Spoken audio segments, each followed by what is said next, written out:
Welcome to Blueprints Unsealed, a series of reflections and thought depicting a life and times of society's most influential people, ideas, and culture. Transparency implies the act of open and truthful communication in a social context. It is based on the principle of fairness, and it holds all parties accountable for their actions. In the business world, there is the doctrine of an arm's length transaction, whereas all parties are acting independently from one another, and the mere appearance that the parties are acting anything less than objective is strictly prohibited. In law, there is the substance over form doctrine, meaning the courts will place greater emphasis on intentions rather than how something looks or the outcome of a given situation. In short, all these methods invokes the concept of transparency. But what about the government? Does it owe its citizens the same sense of openness? Legal scholars may point to the Freedom of Information Act, which basically requires the government to disclose information, either in full or in part, when requested by the public. However, the success rate for actually obtaining these records is estimated to be only 23%. In other words, there are still too many hurdles to overcome. The truth is, there are secrets too sensitive for the government to reveal to the public. But where do we draw the line? As citizens of this nation, information is something that we have a right to know. Russian spies in America conducting covert missions to steal defense secrets in broad daylight. Watch as one spy meets another in a Long Island railway station. They make a quick handoff right there. The transaction, $300,000 and a computer disk. Remember Russian femme fatale Anna Chapman, the spy who clubbed at New York City's trendiest spots? Watch her go to work using James Bond high tech. There's Chapman hanging out in a department store, but she's using a hidden computer to transmit an encrypted message to this Russian spy outside. These were the cream of the crop, handpicked out of the Russian Intelligence Academy. The Russians stole the identities of dead Americans and used tactics out of a spy novel. As the FBI surveillance camera rolls, this spy digs in a forest in upstate New York.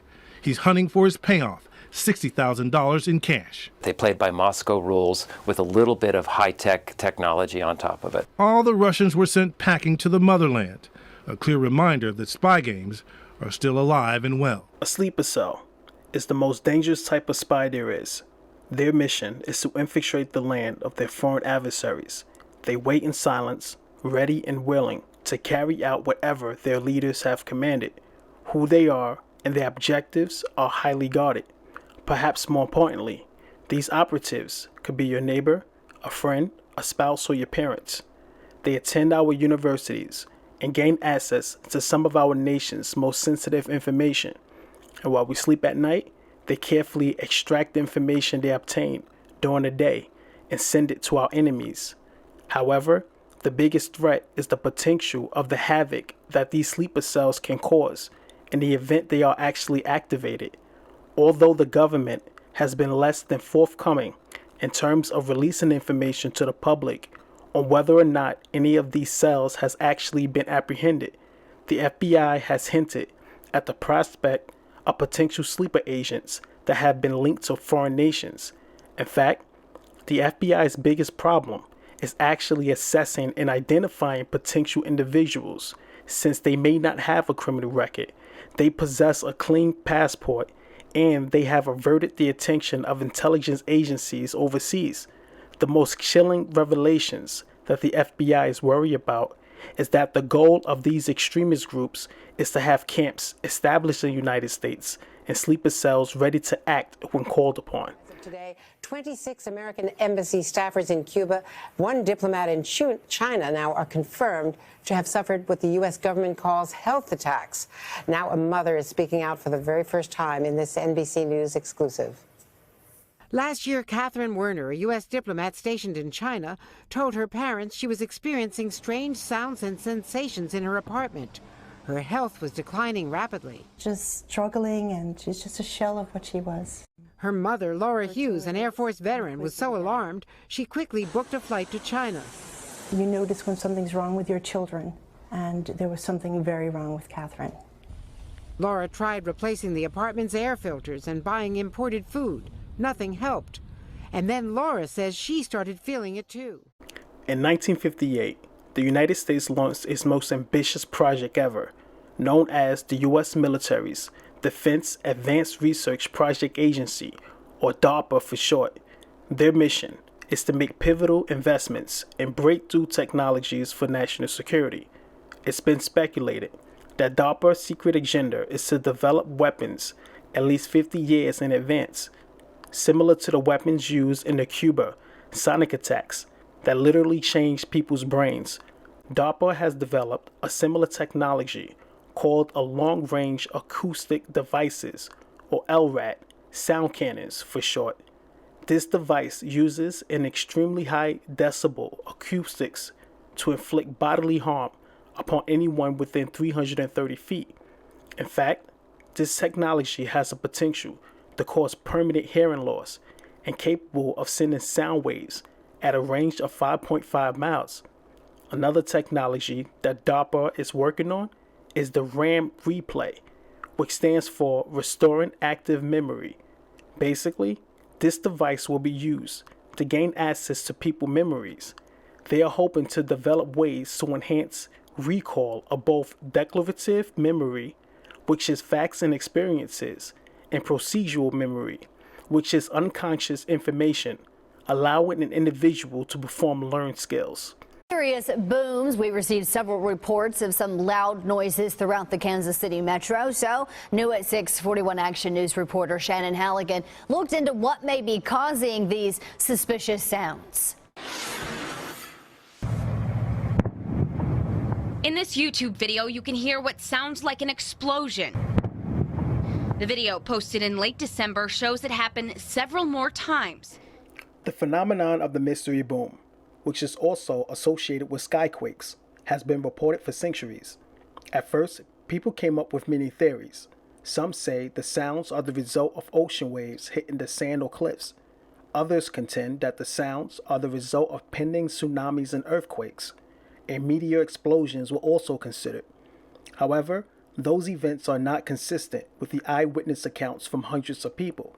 In 2018, the rate of reportings concerning the mystery booms started to skyrocket, and because of the media attention, the FBI launched an investigation to get to the bottom of the mystery.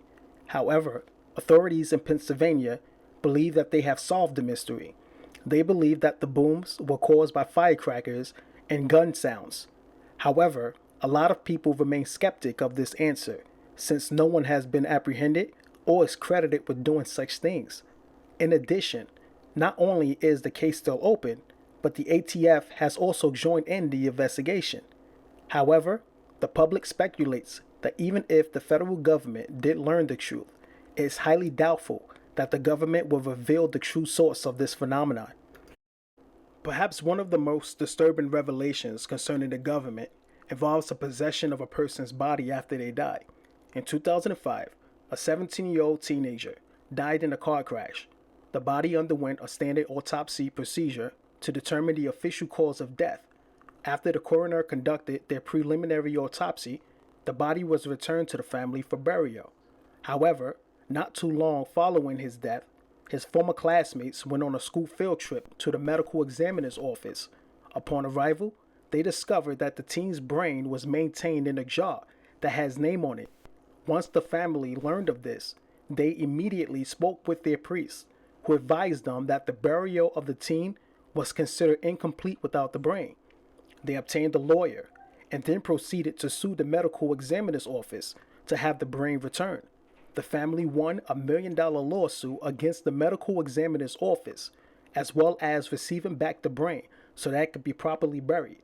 The court decided that the medical examiner had the right to keep any body part of the deceased to conduct their study, but they had the obligation to return the body part at the conclusion of the investigation, as well as inform deceased family members of their intentions. However, the verdict was subsequently reversed at the appellate division, and the court rendered a favorable verdict for the medical examiner. According to their decision, a coroner has a right to retain bodily organs of the deceased, and they have no obligation to inform the relatives of any missing body parts. Of course, the decision has reverberated an uproar from the public, and legal experts are claiming that this is just another example of the government overreaching. Carl Sagan, a famous American astronomer, once said that he believes that the government has a responsibility to care for the people, and that the role of the government is to make people self-reliant. In stark contrast, the government has routinely played the role of Big Brother and has created great obstacles for those who simply ask questions. It has been said that the true power of any government comes from the consent of the people.